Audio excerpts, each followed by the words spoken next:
I'm using a variety of different programs to set up a really transparent look on my screen. The first is I've taken a picture of the background.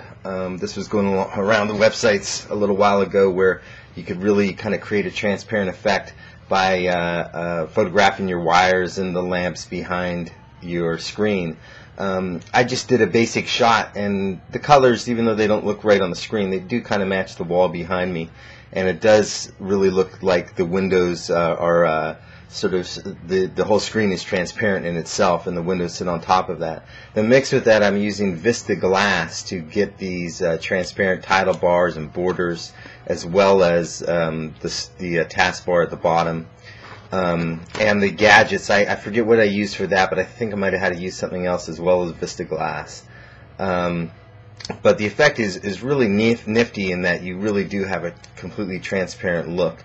And then if you want to do something else, I'm using a program called Dream Scene, which is a Microsoft theme. But I had to tweak it in one way or another to make it work for Windows 7.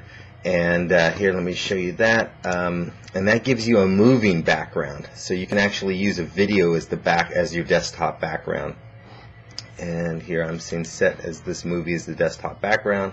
This one is called Willow, and so the sky is moving in the background of this particular image. And again, it doesn't reproduce very well in the video as far as I can tell, but it really looks pretty impressive in person. It makes the videos that I'm playing here look like they're just sort of floating in midair.